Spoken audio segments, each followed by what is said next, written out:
Menyajikan data dalam tabel distribusi frekuensi.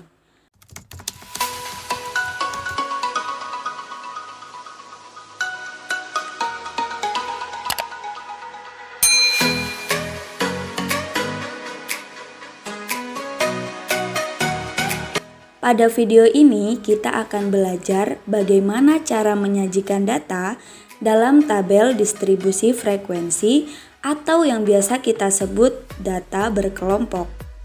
Nah, pastinya teman-teman waktu SMP pernah dong belajar data tunggal, di mana data itu disajikan satu persatu seperti ini.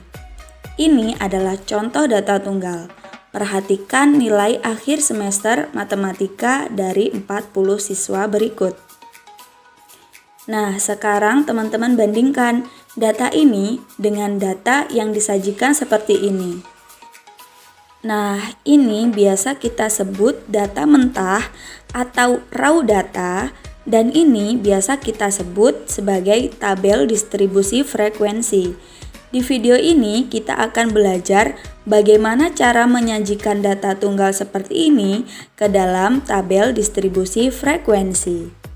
Sebelum kita belajar menyajikan data dalam tabel distribusi frekuensi, ada beberapa bagian yang harus kita ketahui. Yang pertama, ada yang disebut sebagai kelas interval, yang artinya yaitu kelompok nilai data yang ditulis dalam bentuk interval. Nah, dalam tabel ini disebut kelas interval. Ini kelas interval pertama, ini kelas interval kedua, ini kelas interval ketiga, dan seterusnya. Kemudian yang kedua ada batas kelas. Nah, batas kelas ini dibagi menjadi dua, yaitu kelas bawah, yang artinya batas ujung bawah pada suatu kelas. Misal dalam tabel ini, batas terkecilnya yaitu 65, kemudian ada yang disebut sebagai batas atas, yaitu batas ujung atas pada suatu kelas. Jadi, pada kelas pertama, 65 adalah batas bawah dan 67 adalah batas atasnya. Coba yang kelas ketiga ini, batas bawahnya adalah 71 dan batas atasnya adalah 73. Kemudian ada tepi kelas. Tepi kelas juga ada dua. Ada tepi kelas bawah dan ada tepi kelas atas.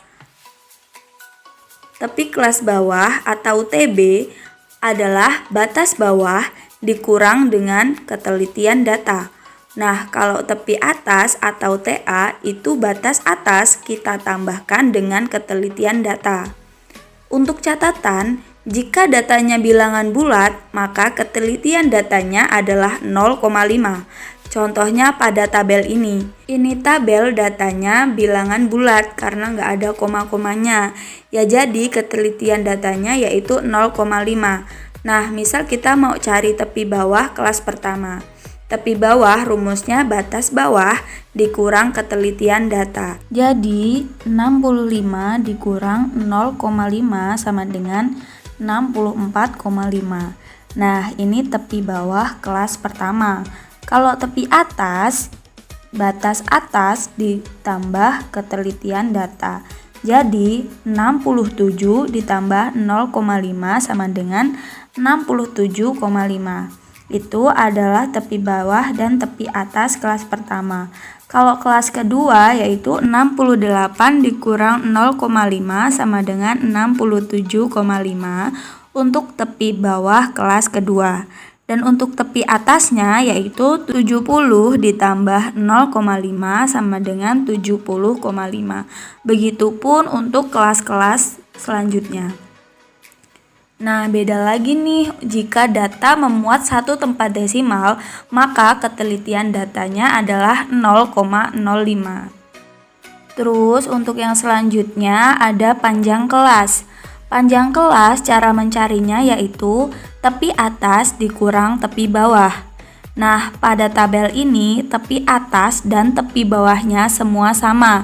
Jadi mau pakai kelas yang manapun itu boleh karena nanti hasilnya akan sama.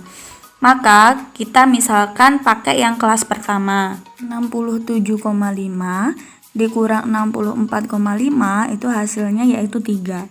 Nah, kalau mau pakai yang kelas kedua itu bisa juga karena hasilnya juga sama.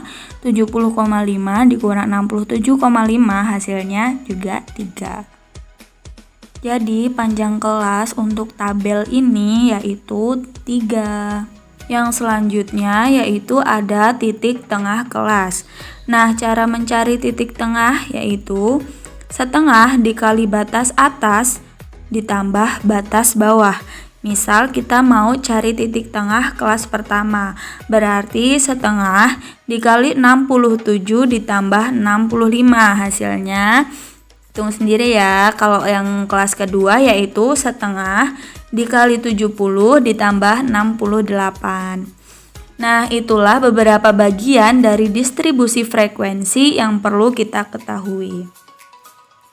Nah, sekarang kita akan coba mengelompokkan data dalam tabel distribusi frekuensi. Langkah pertama yaitu menentukan jangkauan.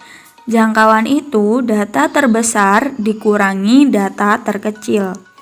Lalu yang kedua, tentukan banyak kelas interval. Rumusnya yaitu 1 ditambah 3,3 dikali log n. Di sini log adalah logaritma dan n adalah banyaknya data. Dan yang ketiga, kita tentukan panjang kelas. Rumusnya jangkauan dibagi banyaknya kelas interval. Nah, ini 3 langkah yang kita perlukan untuk menyajikan data dalam tabel distribusi frekuensi. Untuk lebih jelas, kita coba latihan berikut ini. Sajikan data berikut dalam tabel distribusi frekuensi. Yang pertama, kita tentukan dulu jangkauannya. Rumusnya, data terbesar dikurangi data terkecil.